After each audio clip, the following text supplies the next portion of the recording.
Welcome to Section 5, Part 5. In this part, we're going to be implementing a Player Loadout Manager component that'll handle all the management of the data that comes along with our player loadout. So the type of player loadouts we're going to be creating here today are fixed player loads. They're more like developer loadouts. So they're something that the player would choose from a user interface and choose loadout A, B, or C to play with. So they could be sides, they could be countries, it could be anything that the player chooses from that decides their types of units that they're going to have. You know, maybe it's just the colors that it changes, something like that. But what it isn't is a customizable player loadout where they can change settings themselves and do stuff. It's really just to choose a set layout. So in the previous episode, we created all our data. One of them was the player loadout data. So now we're going to create a component, to manage player loadouts, and that's not for the individual player. This is for all players in our game. So it's a game state level player loadout manager. So for the player loadout manager, we're actually going to start in core. So we're going to build a base class for the component in core. And that's so if we can just have some functions on there that every game state component will use. So we may end up with a few game state components that just tie into the game state. Basically, it's modular functionality for your game state, doing it this way. On the framework, I'm just going to go add an actor component, RTS core. I'm just going to call it game state component. I'm going to put it under framework components.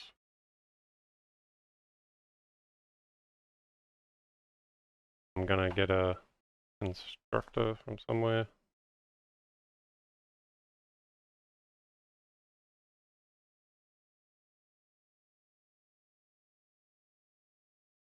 This will not need to tick, and get rid of tick.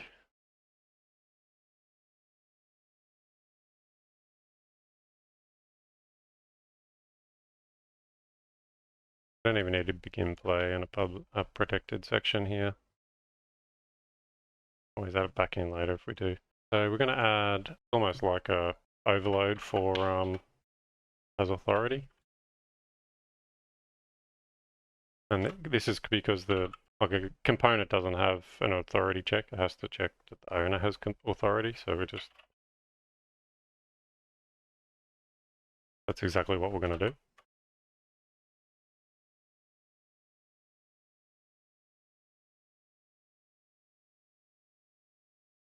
And then we're just going to have a few templated helper functions here. So the first one will be, we want to get the game state that owns this component. So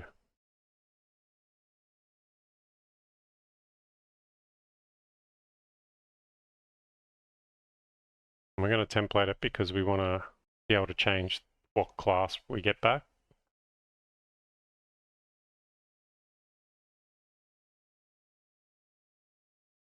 So I got this.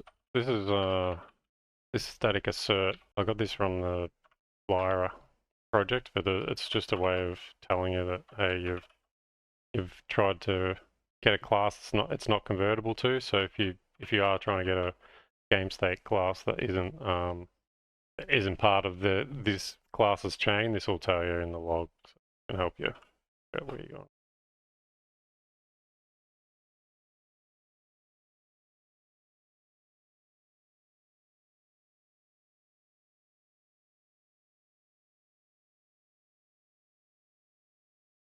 You could leave that out if you want.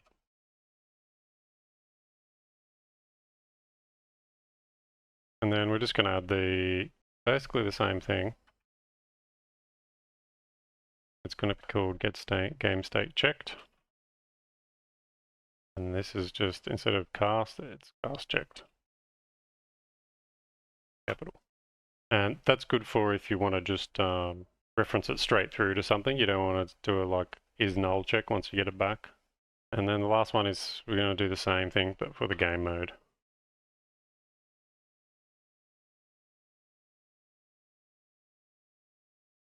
I'm going to copy, we'll get it checked and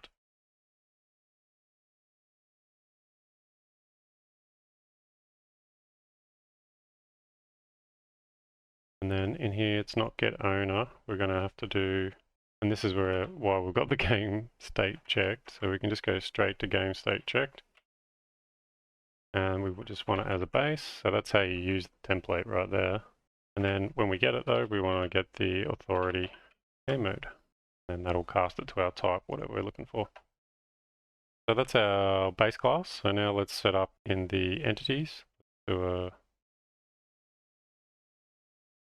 a component off that. So get our GameState, our core GameState component is our base, and this is going to be, I'm going to just put this in a component. We do have the entities components, but are specific for entities, so I'm just putting this in a generic framework component folder. Again, this is not going to have to tick. Keep up begin play. We're going to do the object initializer.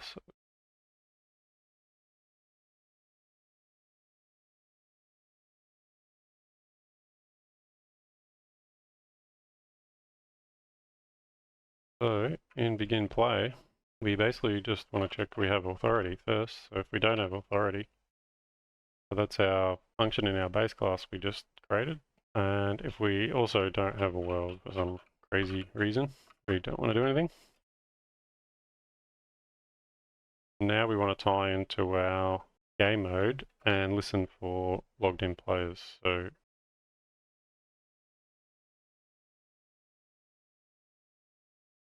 the reason why we're going to do this is because, so I'm just adding a reference in the H file, and include to the core game mode.h. The reason why we want to do this is if players log in later, we want to pick them up and initialize them, even if the phase of the game is not at the phase where we're going to do the player loadout. It might be past it, so this is sort of capturing the ones that are coming later. So this will be the core game mode.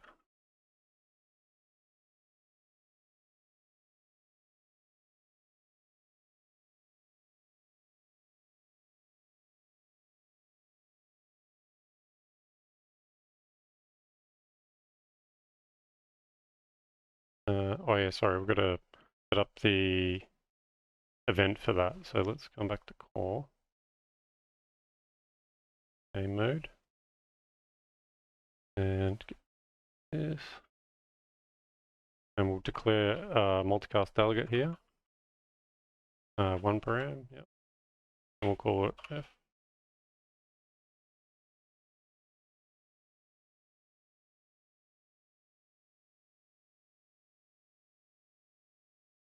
I want the dynamic just declare multicast delegate.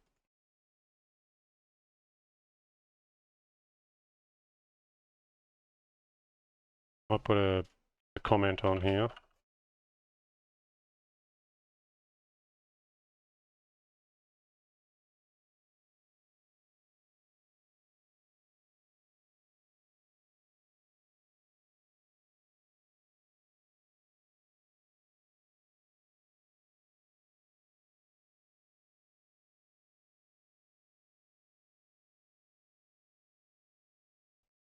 We want to access it publicly, so.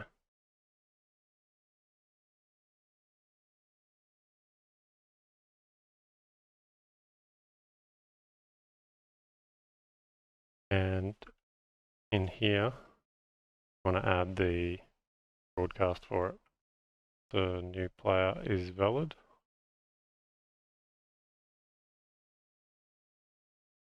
That's that.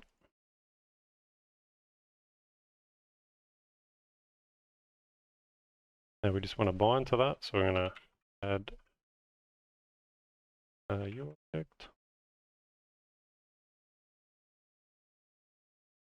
And we're going to create a function for this, and it will be on player initialized.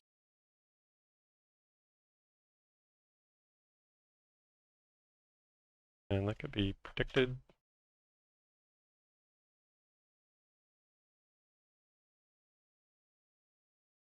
Before we fill that out, because we're going to have another section here that gets to it. So this is the game phase part.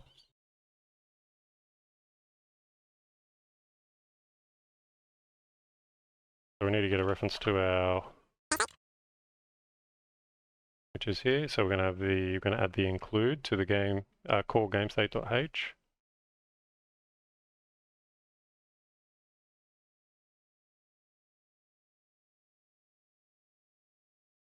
So actually I don't need a cast, we can do game state. And we can pass in our type. Because that's the function in the base component we created. And then once we've got the game state, now we can register. So we want to register for a game phase event here. So we're going to say core, and which I think it was call. Oh, that's what it is. Call. I think it was call. There we go. So we're going to, what did we say? Preload. Because this will be preloading data. And now we need to pass the delegate through. So preload delegate. And we're going to create a binding to that delegate that we're passing. Create new object. And then we're going to bind it to this. And we're going to bind it to another function called preload entity data. So we'll make that. So, and that.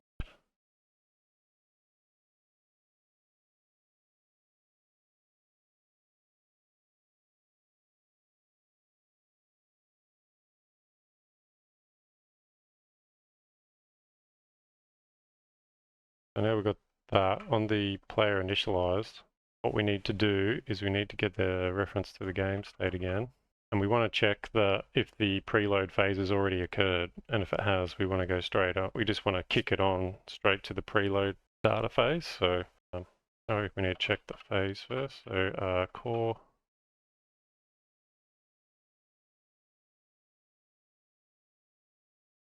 So if it's greater than the preload, because if it's in the preload state, then this will kick off. We would have just called this when we began play, so it should be kicked.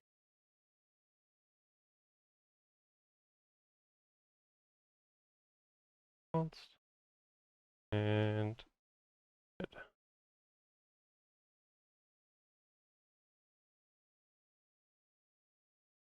oh yeah, we've got to pass the task ID. So let's create a variable for that. Put that in private. And it's just going to be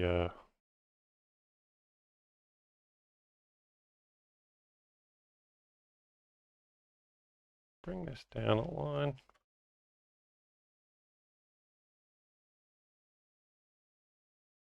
And we might put a debug string here, so we'll call it, it has to be an F string, sorry.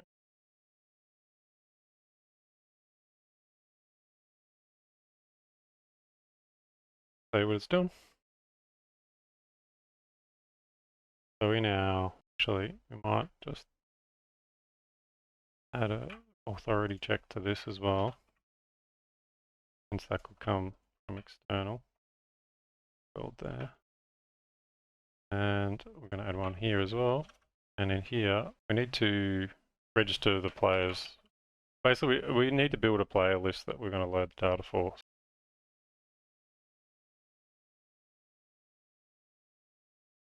And we're going to make a map for that. So under private, and I'm going to make it a tmap. And the reason why I'm doing it as a map, not just an array, is I want to have a flag for if it's loaded or not. So I'm going to we'll use the entities player controller as the reference. So I'm going to add the include in the header there. Oh, sorry, no, the forward declaration. And just a bool for the value. So this way we can have a list, and then we can have a value, like a value if it's been already loaded or not.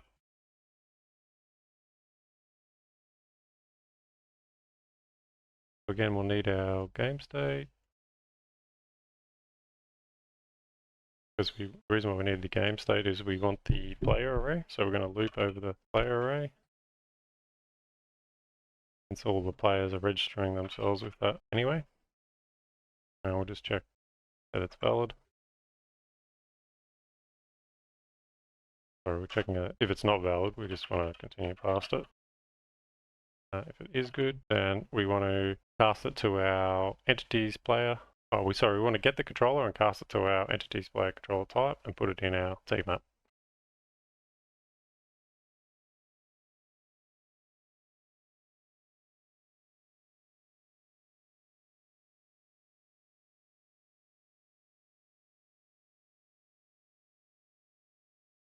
That's a reference to our player controller. We'll check if they're in there first, actually.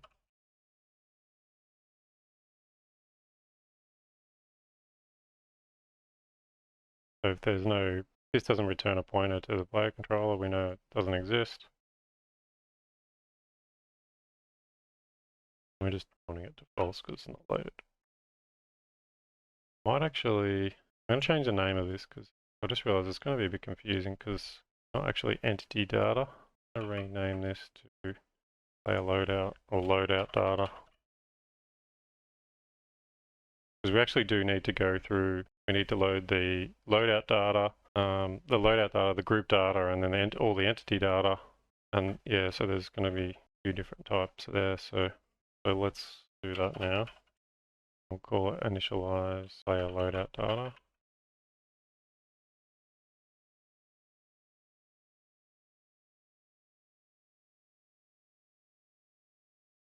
So this function is so we can gather all the players that are in the game now. We want to get all their loadouts and start loading the data that's in the game.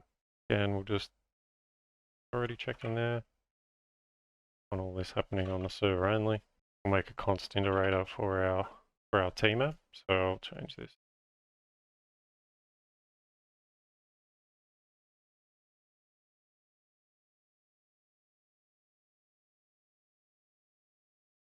So now we need to do, well, we'll check if the data is valid first. So the key is the actual player. And the value is whether it's loaded or not. So if there's no player or the value is true, then we want to just not skip this player because they're already loaded. We're sort of going to offload the actual spawning of the entities to the player controller, but the loadout manager still wants to know when a player's actual loadout is spawned and it's all loaded, all complete. So then back on the loadout manager, we can run a check to see when all players are loaded and go, all players are loaded, all their stuff spawned, we can go to the next phase now. So here, we're going to want a delegate from the player controller. So we're going to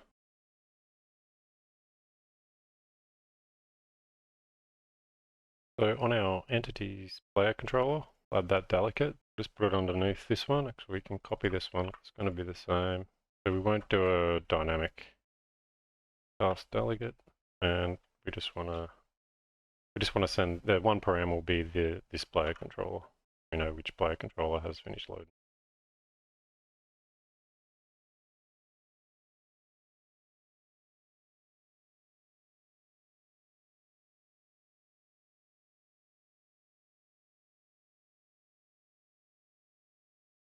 And that'll need to be public. That down here under our player loadout stuff. And we'll broadcast that once we've finished spawning all the stuff later on. Back to our component, just bind to that delegate now. The key is the player controller.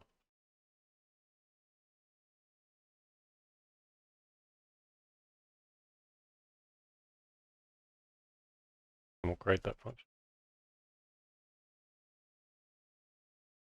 And that'll need to have the U function tag above it.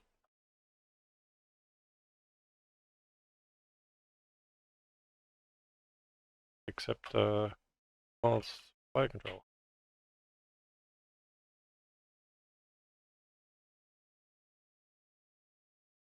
So again in here we're gonna check we've still got authority, and then we want to see if we can find this player controller in our registered players. And that's going to be a bool pointer. I'll just call it player ref. It returns, the find returns a value by default. We're looking for the player controller, which is the key, and we're returning the value, which is the bool. So we want to set that bool to true now if we have found it.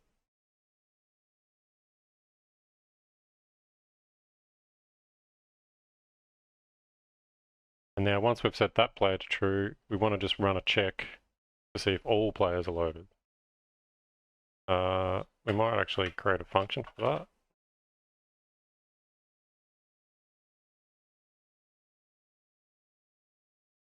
That'll return bool, sorry.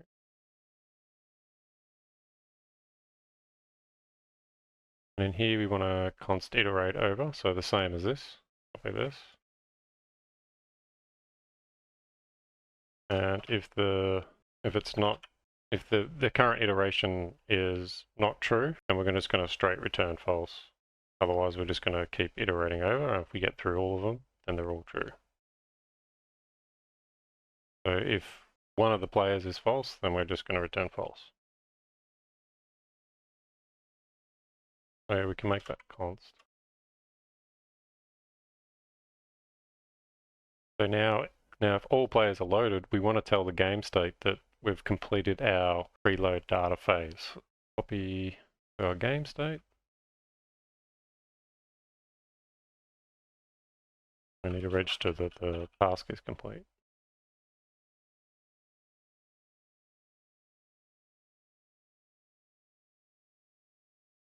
No, we haven't created that.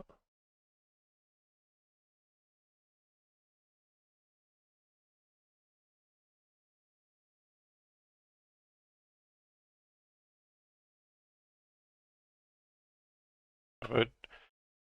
And we want to pass that preload task ID that we made earlier. Looks like we need an include for our game. Add that. Oh, it doesn't want to be const. Alright, so that's the end part. So if we come back to where handled this, this is where we need to kick off the actual preloading. So this will be, so this is in the loop of registered players. So we want to load each player's assets. So now we have to get that, the loadout from the player controller. I think we already created a getter for that. It would be key. And we'll just check it's valid. Start load. We're going to pass the player controller and the loadout, the asset.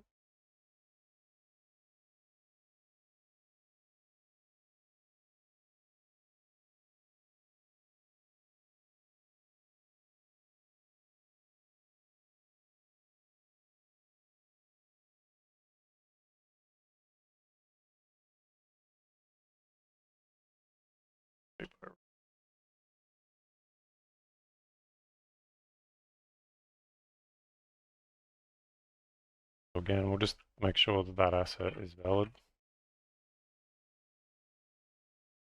We'll need a reference to our asset manager.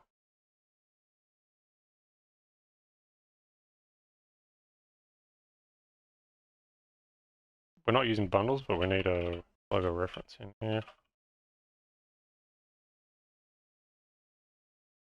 And now this will be the delegate. We need a streamable delegate. So once the asset's loaded, it'll kick off another function for us, so we can continue the next part.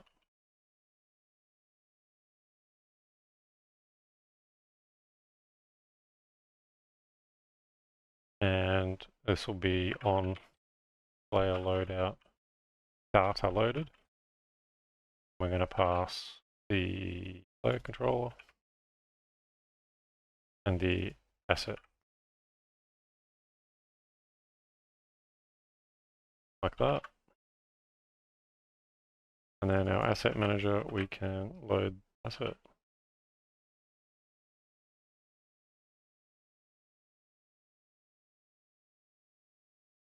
And we pass in the delegate to load when it's loaded.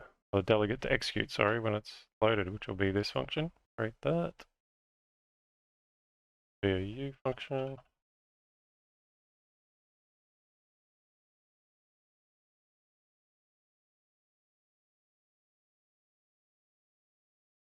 Can't be by reference.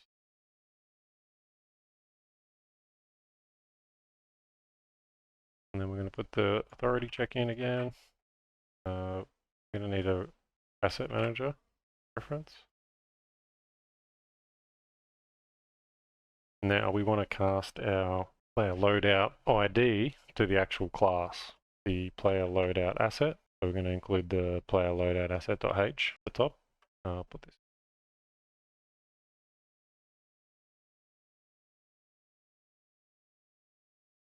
And the way we load that is we use the asset manager to get the primary asset object. And the pointer to that object is our loadout asset.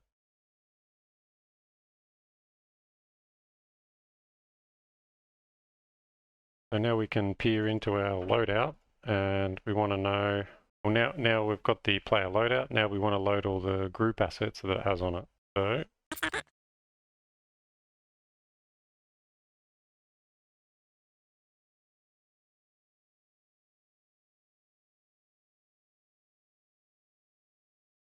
and I might just copy the same process here.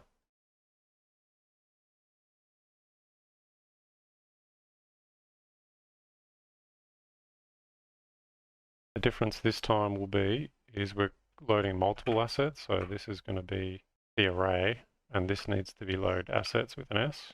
And then on the delegate, we need to change this to on player group data, loadout data, group data loaded, and we'll create that function in a sec. And again, we'll just pass the player controller because we need the player controller at the end. So we're just sort of passing it through this chain. And then we need to pass all the assets, not just a single asset. Create that function.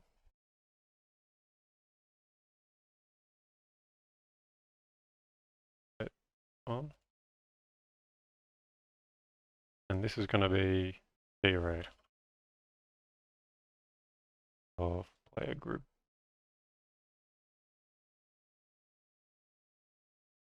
Now we're sort of going to rinse repeat again. We're going to need the authority, we're going to need the asset reference, asset manager reference, sorry. Now from the group, well from each group data we need to get the entity data from each one. So we're going to loop through each of those player group assets. And we're going to do the same process here. So we're going to bracket is. Yep. So we're going to copy this.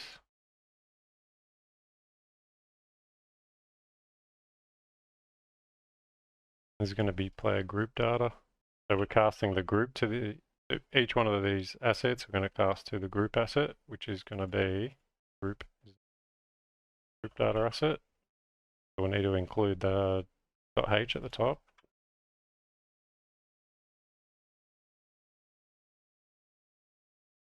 And then it's going to be the player group asset of this loop.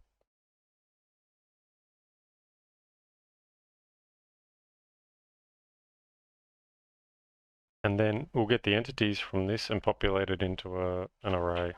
The entity data, that is.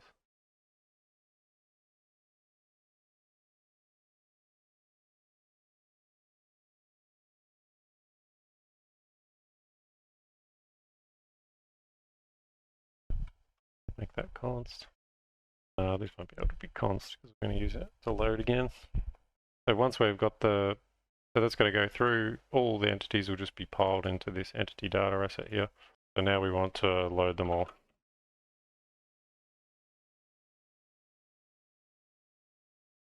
Copy this one.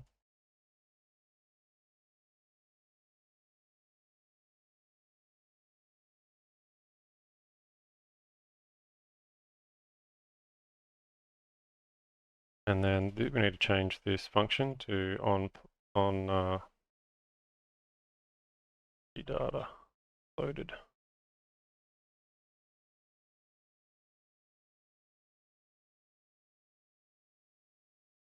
We'll keep it as player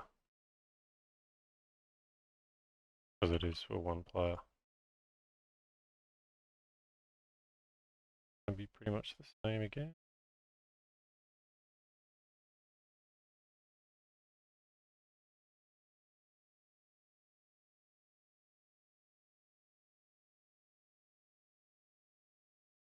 Already. So now we're at the end. So this is where it would handball off to the player controller to start spawning it. So let's check that we have that valid reference. and we'll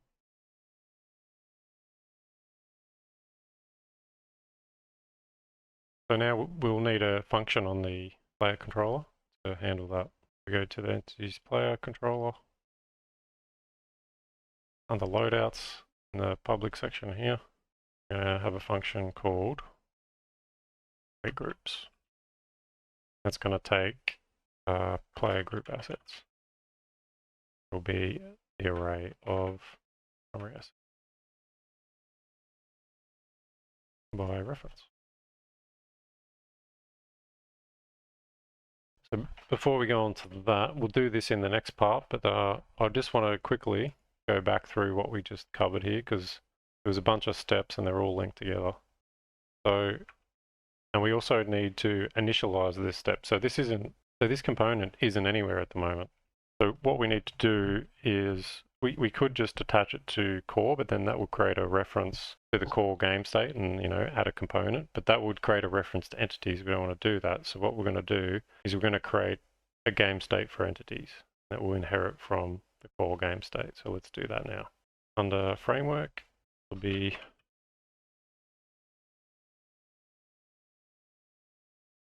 under managers.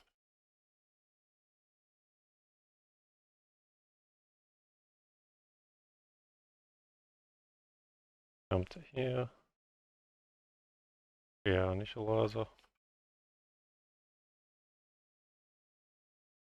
The abstract.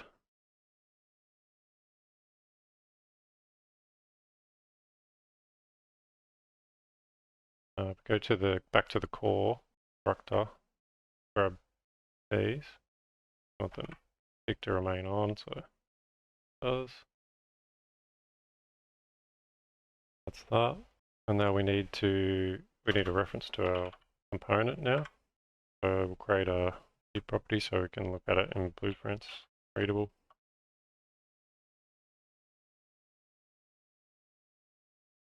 The player loadout manager component is what we're after. Add the forward declaration.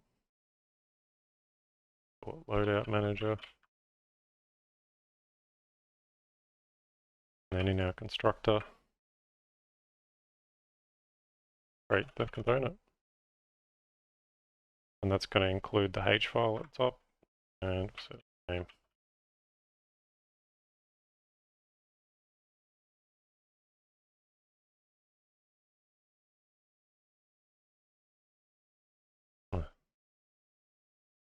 I must have selected the wrong.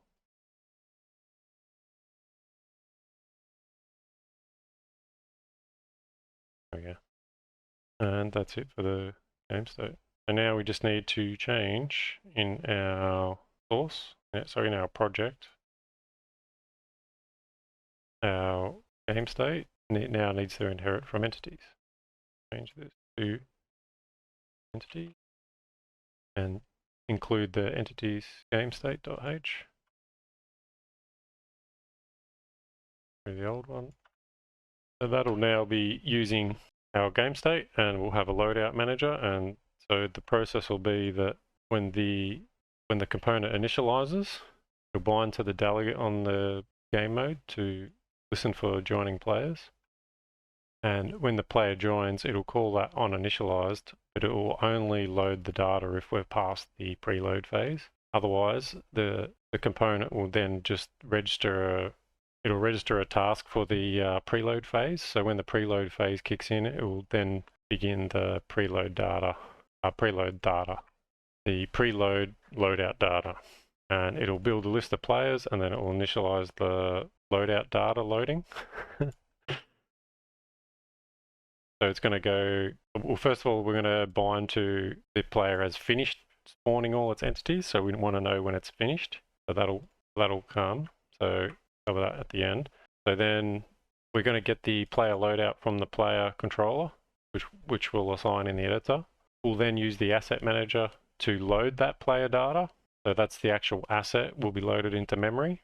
And once that loadout data is loaded, and it's tongue twisters, we can then get all the group data and do the same process. So we'll get all the group assets, load the group assets. When the group assets are loaded, we'll read those group assets and get all the entity data assets. We'll load those assets to memory. And then once all those assets are loaded, we can then push it to, oh, we didn't do the, doesn't really matter, but not doing anything at the moment. So we can go to the player controller and we can create groups.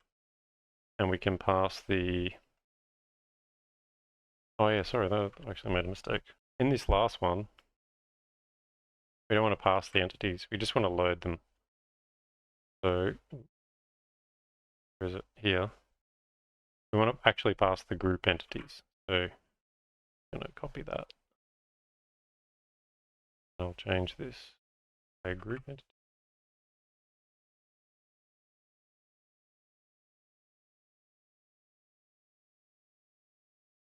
Because we're going to load from groups, not from individual entities. Const.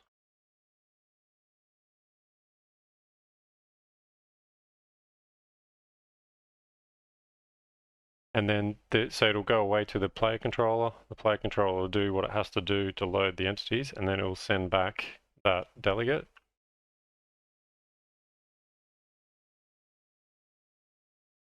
This delegate, say that I've spawned all my actors, I'm good to go. And then this will check and set that that player is loaded and good to go. And then it will perform a check, are all the other players loaded? And if they are, it'll register the task as complete. And then the whole game will proceed to the next game phase, which will be free gameplay or gameplay.